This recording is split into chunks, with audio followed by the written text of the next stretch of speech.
Hello ladies and gentlemen, welcome to Simulation for the Nation and welcome to the Claas DLC. It's here, we have made it. Some of you, including myself, were lucky enough to get it earlier than anticipated on the eve of the launch on the 21st there. It was rumoured to come out for me 6 PM Eastern Time, which is midnight Central European. However, I got it around 4 PM Eastern Time, so we're able to get a bit earlier there. Now, I have many of the machines lined up and around, but there's been so many good mod reviews and first looks by some of the media partners. I didn't think it was worth me doing it, wasting your time, and going through kind of everything over and over. But what I am going to do is look at three in particular. These three in front of me here, as these are without shadow of doubt my favourite mods from the pack. They are incredible. And what jumps off the page straight away about all three and every single piece of the 35 piece DLC lineup is the quality. The quality across the board is stunningly good. Everything from front weights down to cables on headers, for example. Everything looks out of this world incredible. And I really do think it's going to add so much to the game. And it's going to benchmark the game moving forward as well. Everything's going to have to be at this level from now on in every game.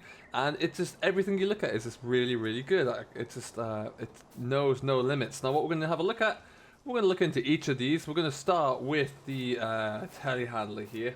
This is the Scorpion, the 1033. I love this. I really do think this is nice. The reach on this thing is insane, but it still holds its balance pretty well when you're in game there. If you have any bales floating around, it will still manage to look after itself there. Obviously to a limit. If you get like 3 or 4 bales stuck up at the end there, you're in trouble, and it's probably going to flip you over. But as we fire her up, sounds pretty darn good there. We're going to pull it back, and we're just going to pull this in as well. Great visibility though, as you do want to pull it in, able to kind of watch that go all the way out there. As we look down at the controls here, obviously we've got our throttle is moving in our for our direction. And we have all of our the thing about the panels and the control panels and all these vehicles, the dashboards, the buttons just look so much more realistic. I don't know how they do that or what technique that is, but it looks great. And obviously with the joystick here, it's multifunctional, so it will follow everything that we're doing here and all of the different movements that we're going to make. You can see what I really, really like, and a bit of a hidden feature that you may not have seen, is when you extend the boom, our little rocker switch there actually works, which is great. And you can see as well, same thing applies for when we're extending the boom, playing around with it. So that is just brilliant. Now, I wonder, as we push this out there, what would be great to see this little load all meter in front of us. That'd be great if that actually worked, but that doesn't do anything. But as we switch it off and jump around, have a look outside, it just looks really, really incredible actually. I love just the attention to detail all the way across the board. I love on every model that we have being able to look inside the mesh here as well, see into the engine through the vents there. That looks pretty neat. As we jump in, it's going to add dirt. We'll go 1. Look at it all mudded up. Looks incredible. Very well applied dirt texture there. I do like that an awful lot. And yeah, so this is going to be a really popular telehandler for myself. I can't wait to use it.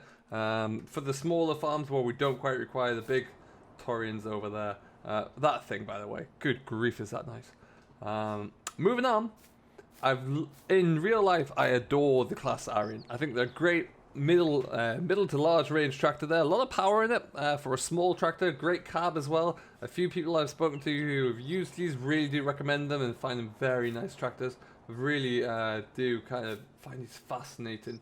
And again, coming down to the model, we look at the spring work underneath the suspension and the cab there. Look at the front end here, how the PTO just and the caps around the hydraulic pipes on the front there look incredible. Your pipework going all the way into the back of the engine there looks great. The grill on the front, so you can actually see the radiator inside there. Beautiful, just stunning. And then, as we jump inside the cab, one of my favourite features of all of the tractor ranges, actually, we're gonna fire this guy up. It's not evident on the, it's not available on the Zarian right in front of us, but so the cab itself looks pretty good. As you see, you go forward, you go backward, your display follows you, your pedals are moving as you come to expect there. That's great. That's all well and good. We look up here. We put our lights on. We're going to start with our beacon light there. You can see that our the light comes on. And then if we put lights on for across the dashboard, you'll see that first of all, they light up as to their corresponding light switch on the vehicle. But then also the LEDs across all the implements and the cab, they all come on as well. So it really does light up. I can't wait to get this at night to see what it looks like. Obviously you got your forward and reverse lever changing there as well. But ultimately, yeah, just an incredibly well designed tractor. Comes in a large range as well, so 600 to 660, and then you get the smaller range, which the small Arion is a very nice little machine actually. Really, really nice. And that panoramic roof as well is something to behold. Not that one, and that's the 610. Have to go into the smaller range there. And this is a smaller one here. Just incredible there. Like I say, go for that roof. You see so much out of that when you've got the loader on the front. That's a great idea to include that. A little bit more basic, lower end power, but great if you need a good loader tractor around the yard there for sure. Coming back to the 610, 660. We are going to go all the way up to the big guy. 205 horsepower. It's a bit of a rocket, really. Of course, you want to put it onto Michelin's because Michelin's are just better. Especially in the world of farm sim. Although if you go Mitres, you might have a little bit of a wider tyre there. No? Okay. And then you can, what I always like to see is double jewels all the way around. Look at that guy. Look at him. Looks beautiful. Really, really, really am impressed with that, Massey. Very good looking tractor. Let me know down below which is the favourite tractors of yours. We will have a quick look at this. This Arion is just a beast. This is the largest model, the 5000, which has a slightly wider nose there, so you can adjust that nose, make it a different size. A little bit smaller for the 4000, the 4500 models. But the best thing, without a shadow of a doubt, is that. Just look at the mechanism then, how it locks back into place. Just incredible. Oh, I don't know how long that itself would have taken to plan and to program, but well worth it. Can't wait to find some equipment there we can actually put onto the back here and get to work with, because yeah, that is looking great. Now for this one though, it might just be the small model, because this one might be a bit too big. Now I'm looking at it, but yeah, pretty impressive. And then we've got a combine that frankly dwarfs everything else. There's that the Claas Lexion, the 8900 model is just huge, and it's, well, just look at it. It's so impressive. We've got a 12.3 meter header on the front there, which is a Convio, which is slightly new. So you have the Vario rate, the belts on the bottom there to feed in, but then you also have the augers coming along the top here, just for any larger crops, just to help kind of keep pushing it through to the feeder house. Very impressive. It's a draper header there, so you got your wheels on the back, and just again, look at the detail of the aluminium piping all the way across here. It's incredible. Really nice.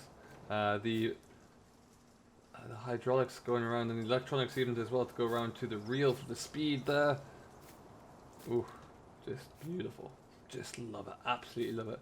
Like I say, flex header so it can move a little bit. Make it a little bit easier. The tracks are just glorious. 3D tracks for the first time in Giants, and boy do they look good. Just a very well made track there. As we get the start up, you'll see the components of the engine spinning and moving, but just again, a really solid looking combine there. Really good. We haven't got the header trailer up here. The header trailer is a thing of beauty as well, may I say. But we're going to jump into the cab now, because I want to show you what it looks like when you're in the cab. Look at that. We're just going to unfold this quickly. Look at the mechanism for the steps there. Gets the steps out of the way. Now the reason why I think they fold those up quite as much is so if you were in the field and you moved the steps around to that position, it keeps them out of the way, so you can't, if you start to sink suddenly, they don't get bent or twisted there. That's my understanding, but it keeps them out of the way nice and neat. Really does. And then we'll unfold this again just so you can see. Look at all of the mechanisms. The folding out of the huge grain tanks, something like 18,000 litres there. You got 2 augers on there because one isn't enough to get the grain going all the way up to the top. Just incredible.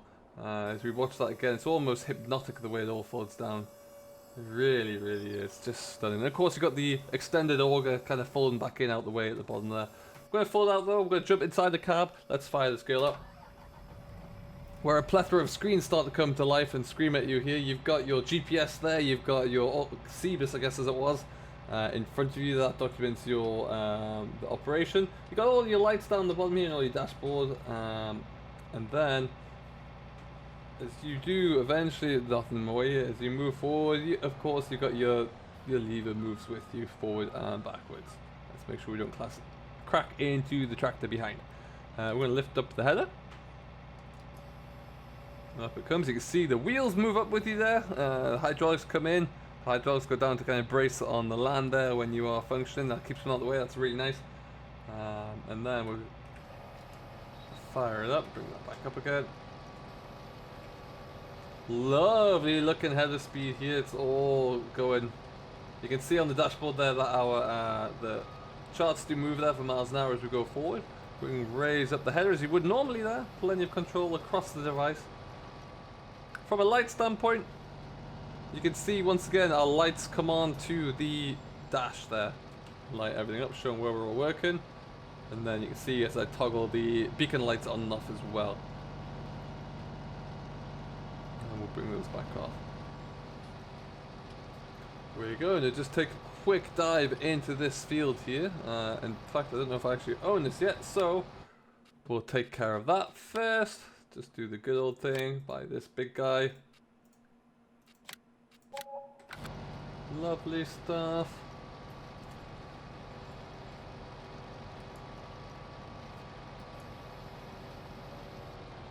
And away we go. So we're going to kick it into autopilot as it starts to steam through the field there.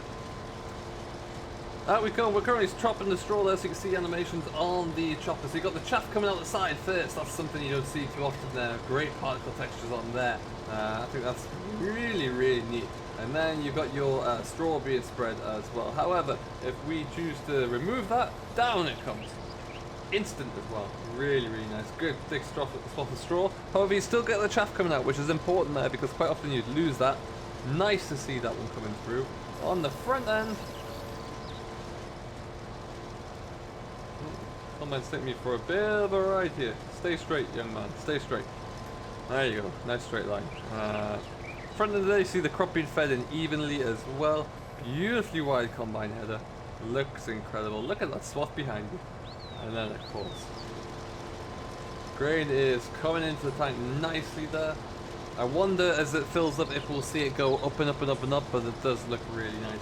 And just incredibly vividly detailed model here. You can see that your sieves at the bottom are rocking around backwards and forwards there. Your tracks look incredible as they do drive along there. You've got a little bit of motion as you go over the terrain.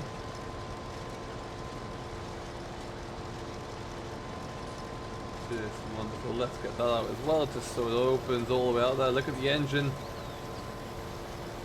doing its thing. Absolutely outstanding.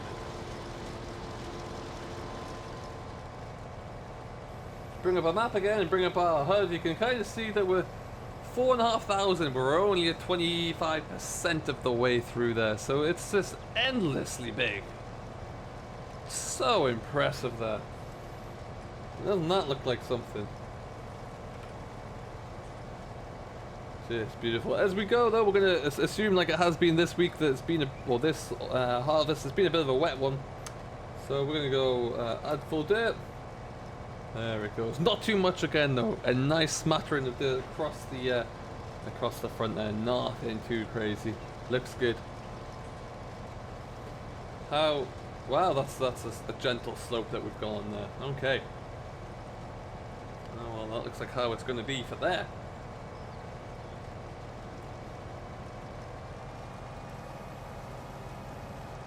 Yeah, and there we go.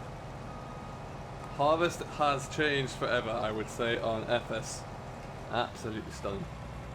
Really, really is. So we're going to leave this here for now, though. This has just been a very quick look at some of the features that you may or may not have missed on my first, on your first look there, and things you might want to look out for. But that is my favourite 3 machines across the Claas DLC, of which there are many.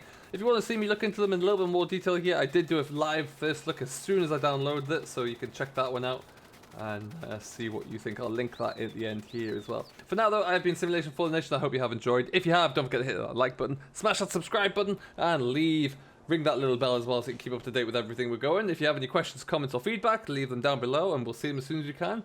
Other than that though, we're going to leave it here. Thank you ever so much for watching. Have a great day. Enjoy playing with this DLC and we'll see you all in the next one.